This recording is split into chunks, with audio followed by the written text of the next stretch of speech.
ಒಬ್ಬ ಇಂಗ್ಲಿಷ್ ಲೇಖಕ ಬಹಳ ಚೆನ್ನಾಗಿ ಹೇಳ್ತಾನೆ, hands and legs, hands and legs, heart and lungs, these are to be used or loosed. ಅಂದರೆ ಇವುಗಳನ್ನು ನೀನು ಉಪಯೋಗಿಸ್ಬೇಕು, ಇವು ಉಪಯೋಗ ಆಗಬೇಕು. ಕೈ ಮತ್ತು ಕಾಲು ಯೂಸ್ ಆರ್ ಲೂಸ್. ಅಂದರೆ ನೀನು ಉಪಯೋಗಿಸದೆ ಹೋದ್ರೆ ಇವನು ಕಳ್ಕೊಂತೀಯ, ಅಂದರೆ ಶಕ್ತಿ ಕಳ್ಕೊತವೆ, ಇವು ನೋವು ಜಾಸ್ತಿ ಆಗ್ತವೆ, ಉಪಯೋಗಕ್ಕೆ ಬರೋದಿಲ್ಲ. ಹೃದಯನೂ ಅಷ್ಟೇ. ಆರೋಗ್ಯ ಶಾಸ್ತ್ರಜ್ಞರು ಹೇಳ್ತಾರೆ ಆಯುರ್ವೇದದಲ್ಲಿ, ನಮ್ಮ ಹೃದಯಕ್ಕೆ ಶ್ವಾಸಕೋಶಕ್ಕೆ ಪರಮಾತ್ಮ ಎಷ್ಟು ಶಕ್ತಿ ಕೊಟ್ಟಿದ್ದಾನೆ ಅಂದರೆ, ಪ್ರಕೃತಿ ಎಷ್ಟು ಶಕ್ತಿ ಕೊಟ್ಟಿದೆ ಅಂದರೆ ನಮ್ಮ ಹೃದಯಕ್ಕೆ ಮತ್ತು ಶ್ವಾಸಕೋಶಕ್ಕೆ 300 ವರ್ಷ ಬದುಕುವಷ್ಟು ಶಕ್ತಿ ಕೊಟ್ಟಿದೆ. ಒಬ್ಬ ಮನುಷ್ಯನಿಗೆ 300 ವರ್ಷ ಕೆಲಸ ಮಾಡುವಷ್ಟು ಹೃದಯಕ್ಕೆ ಸಾಮರ್ಥ್ಯ ಇದೆ. ಆದರೆ ಅದನ್ನು ಸರಿಯಾಗಿ ಬಳಸಲ್ಲ, ಅದಕ್ಕೆ ವ್ಯಾಯಾಮ ಮಾಡಿಸಲ್ಲ, ಅದಕ್ಕೆ ಉಸಿರಾಟ ಸರಿಯಾಗಿ ಸಪ್ಲೈ ಆಗಲ್ಲ, ಗಾಳಿ ಸರಿಯಾಗಿ ಸಪ್ಲೈ ಆಗಲ್ಲ. ಬಹಳಷ್ಟು ಜನ ಶ್ವಾಸಕೋಶವನ್ನು ಬರೀ ಕಾಲು ಭಾಗ ಅಷ್ಟೇ ಬಳಸ್ತಾರೆ, ಇನ್ನು ಮುಕ್ಕಾಲು ಭಾಗ ಎಲ್ಲವೂ ಕಫ ತುಂಬಿಕೊಂಡಿರ್ತವೆ. ಅದಕ್ಕೆ ಹೃದಯವನ್ನು, ಶ್ವಾಸಕೋಶವನ್ನು ಸರಿಯಾಗಿ ಬಳಸಿ, ಕೈ ಮತ್ತು ಕಾಲನ್ನು ಸರಿಯಾಗಿ ಬಳಸಿ ಆರೋಗ್ಯವಾಗಿರ್ತೀರಿ. ಸಮದೋಷ ಸಮಾಗ್ನಿಶ್ಚ, ಪಂಚ ಅಗ್ನಿಗಳಿದ್ದಾವೆ. ಹಸಿವು ಕೂಡ ಒಂದು ಅಗ್ನಿ, ಕಾಮವು ಕೂಡ ಒಂದು ಅಗ್ನಿ, ಕ್ರೋಧವು ಅಗ್ನಿ, ಚಿಂತೆಯೂ ಕೂಡ ಒಂದು ಅಗ್ನಿ.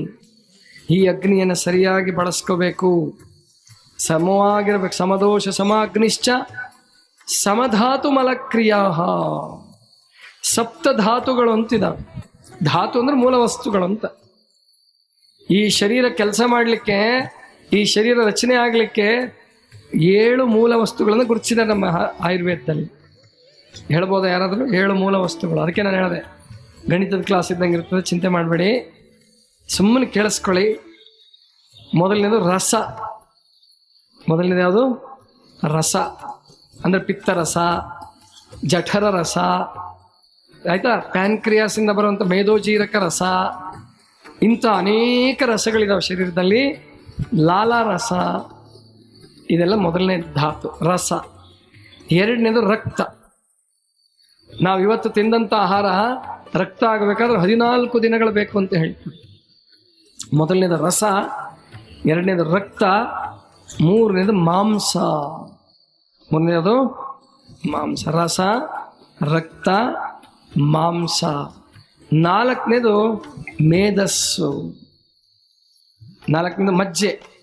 ನಾಲ್ಕನೇದು ಮಜ್ಜೆ. ಮಜ್ಜೆ ಅಂದರೆ ಈ ಮೂಳೆಗಳ ನಡುವೆ ಒಂದು ಸಣ್ಣ ಪರದರೆ ಇರ್ತದೆ, ಮೂಳೆಗೆ ಟಚ್ ಆಗಬಾರದು ಅಂತ ಹೇಳಿ. ಈ ನೀವು ಏನು ಮಂಡಿ ನೋವು ಅಂತಿರಲ್ಲ, ಆ ಮಂಡಿ ನೋವಿನಲ್ಲಿ ಏನಾಗುತ್ತೆ ಅಂದರೆ ಡಾಕ್ಟರ್ ಹತ್ರ ಹೋಗ್ತ ಕೂಡಲೇ ಸೌತ ಬಂದಿದೆ ಅಂತ ಹೇಳ್ಬಿಡ್ತಾರೆ ಅವರು. ನಿಜವಾಗಿ ಸೌತ ಬಂದಿರಲ್ಲ. ಯಾಕೆಂದರೆ ನಮ್ಮ ಮೂಳೆಗಳು ನಾವು ಸತ್ತ ಮೇಲೂ 30, 40, 50 ವರ್ಷ ಆದರೂ ಕೊಳ್ತಿರಲ್ಲ ಮೂಳೆ. ಅದೇ ಬೋನ್ ಕ್ಯಾನ್ಸರ್ ಬಂದರೆ, ಬೋನ್ TB ಬಂದರೆ ಕೊಳ್ತೋಗ್ಬಿಡ್ತಾವೆ. ಆದರೆ ಕಾಯಿಲೆ ಇಲ್ಲದ ಮೂಳೆಗಳು ನೀವು 50 ವರ್ಷ ಆದ ನಂತರ ಸ್ಮಶಾನದಲ್ಲಿ ಹೋಗಿ ತೆಗೆದ್ರೂ ಕೂಡ ಹೂತಿಟ್ಟಂಥ ಶವಗಳದ್ದು ಅಸ್ಥಿಪಂಜರಗಳು ಸಿಗುತ್ತೆ. ಇಷ್ಟೆಷ್ಟು 100 ವರ್ಷಗಳಾದರೂ ಏನಾಗಲ್ಲ, ಅಷ್ಟು ಗಟ್ಟಿ ಮೂಳೆಗಳು. ಹಾಗಾದರೆ ಸವಿತ ಬಂದಿದೆ ಕೀಲಂದ್ರೆ ಅರ್ಥ ಏನು? ಅಲ್ಲಿ ಒಂದು ಲಿಕ್ವಿಡ್ ಅಂಶ ಇರ್ತದೆ, ಸೆಮಿ ಲಿಕ್ವಿಡ್ ಅಂದರೆ ಒಂದು ಘನವೂ ಅಲ್ಲದ ದ್ರವವೂ ಅಲ್ಲ, ಗ್ರೀಸ್ನಂಥ ಒಂದು ಪದಾರ್ಥ ಇರ್ತದೆ. ಅಲ್ಲಿ ರಕ್ತ ನಿಧಾನವಾಗಿ ಫ್ಲೋ ಆಗೋದ್ರಿಂದ, ನಿಧಾನವಾಗಿ ರಕ್ತ ಹರಿಯೋದ್ರಿಂದ ಆ ರಕ್ತದಲ್ಲಿದ್ದಂಥ ಕೊಳೆ ಎಲ್ಲ ಅಲ್ಲಿ ಕೂತ್ಕೊಂಡ್ಬಿಡ್ತದೆ, ಕೀಲುಗಳಲ್ಲಿ ಕೂತ್ಕೊಳ್ತದೆ. ಮೊದಲು ಮಂಡಿ ನೋವು ಅಂತಾರೆ, ಆಮೇಲೆ ಎಲ್ಲ ಕೀಲುಗಳಲ್ಲೂ ಅದೇ ಥರ ಕೊಳೆ ಕೂತ್ಕೊಂತಂದರೆ ರೊಮ್ಯಾಟೈಡ್ ಆರ್ಥರೈಟಿಸ್, ಸಂಧಿವಾತ ಅಂತೇಳಿ ನಿಮಗೆ ಮಾತ್ರೆ ಕೊಡೋಕ್ಕೆ ಶುರು ಮಾಡಿಬಿಡ್ತಾರೆ. ಅಥವಾ ಕೀಲು ನೋವು ಭಾಳ ಇತ್ತು, ಮಂಡಿ ನೋವು ಅಂದರೆ ಟ್ರಾನ್ಸ್ಪ್ಲಾಂಟೇಷನ್ ಮಾಡ್ತೀವಿ, ಸ್ಟೀಲ್ ಕೀಲು ಅಳವಡಿಸ್ತೀವಿ ಅಂತ ಹೇಳ್ತಾರೆ. ಅದು ಹೆಂಗಪ್ಪ ಅಂದರೆ ಬಾಳಿಗೆಯಿಂದ ಬೆಂಕಿಗೆ ಬಿದ್ದಂಗೆ, ಗೊತ್ತಾಯ್ತಾ? ಬಾಳಿಗೆಯಲ್ಲಿ ಇದ್ದಿದ್ರೆ ಪಾಡಾಗ್ತಿತ್ತು, ಬೆಂಕಿಗೆ ಬಿದ್ದರೆ ಕರಕ್ಲು ಸೀದೋಗ್ಬಿಡ್ಬೇಕಾಗ್ತದೆ. ಹಾಗೆ ಕೀಲ್ ಟ್ರಾನ್ಸ್ಪ್ಲಾಂಟೇಷನ್ ಮಾಡಿಸ್ಕೊಂಡು ವಾಜಪೇಯಿ ಅವ್ರ ಪಾಪ 5-6 ವರ್ಷ ಆಯಿತು, ಏನು ಪ್ರಜ್ಞೆನೇ ಇಲ್ಲ. ಅವ್ರ ಪಾಲಿಗೆ ಅವ್ರು ಸತ್ತಂಗೆ ಮಲಗಿಬಿಟ್ಟಿದ್ದಾರೆ, ಅವ್ರ ಪಾಲಿಗೆ ಅವ್ರು ಸತ್ತ ಹಾಗೆ. ಅದಕ್ಕೆ ನಾವಿಲ್ಲಿ ತಿಳ್ಕೋಬೇಕು, ನ್ಯಾಚುರಾಲಿಟಿ ಅಂತ ಏನಿರ್ತದೋ, ಪ್ರಕೃತಿ ದತ್ತವಾಗಿ ಏನಿರ್ತದೋ ಅದೇ ನಿಜವಾಗಿ ಸತ್ಯ. ಅದಕ್ಕೆ ಉಪವಾಸದಿಂದ ಮಂಡಿ ನೋವನ್ನು ಕಡಿಮೆ ಮಾಡ್ಕೋಬೋದು, ಮ್ಯಾನೇಜ್ ಮಾಡ್ಬೋದು. ಆಪ್ರೇಷನ್ ಇಲ್ದಂಗೆ ಒಂದು 3-4 ಲಕ್ಷ ರೂಪಾಯಿ 5 ಲಕ್ಷ ರೂಪಾಯಿ ದುಡ್ಡು ಉಳಿಸ್ಬೋದು. ಆಮೇಲೆ 3 ತಿಂಗಳಗಟ್ಲೆ ಬೆಡ್ ಮೇಲೆ ಮಲ್ಕೊಳ್ಳೋದು ತಪ್ಪಿಸ್ಕೋಬೋದು. ಈಗ ನೀವು ಯಾರಿಗೆ ಮಂಡಿ ನೋವು ಬಂದಿಲ್ಲ ಈಗಿನಿಂದನೇ ಎಚ್ಚರಿಕೆ ತೊಗೊಂಡ್ರೆ ಮುಂದೆ ಮಂಡಿ ನೋವು ಬರಲಾರ್ದಂಗೂ ನೀವು ಬದುಕ್ಬೋದು. ಅಂದರೆ ಮಾಂಸ ಆದಮೇಲೆ ಮಜ್ಜೆಗಳು ಅಂತ ಇರ್ತವೆ ಶರೀರದಲ್ಲಿ, ತೆಳುವಾದ ಮೂಳೆಯ ಭಾಗ ತೆಳುವಾಗಿರ್ತದೆ. ಆಮೇಲೆ ಮಜ್ಜೆ ಆದಮೇಲೆ ಅಸ್ಥಿ ಅಥವಾ ಮೇಧಸ್ಸು ಅಂತ ಇಟ್ಕೊಳ್ಳೋಣ. ಮೇಧಸ್ಸು ಅಂದರೆ ಫ್ಯಾಟ್, ಕೊಬ್ಬು. 5 ಆಯ್ತಲ್ಲ, ಏನು ರಸ, ರಕ್ತ, ಮಾಂಸ, ಮಜ್ಜೆ, ಆಮೇಲೆ ಮೇಧಸ್ಸು, ಆಮೇಲೆ ಅಸ್ಥಿ. ಅಸ್ಥಿ ಅಂದರೆ ಮೂಳೆ. ಅಸ್ಥಿ ಅಂದರೆ ಅದೇ ಅಸ್ಥಿ ಪಂಜರ ಅಂತ ಹೇಳ್ತಾರಲ್ಲ, ಮೂಳೆಯ ಪಂಜರ. ಮೂಳೆಗಳು 210 ಮೂಳೆಗಳಿರ್ತವೆ ಮನುಷ್ಯನಲ್ಲಿ. 210 ಮೂಳೆಗಳಿರ್ತವೆ, ತಲೆಬುರುಡೆಗಳೆಲ್ಲ ಸೇರಿದರೆ.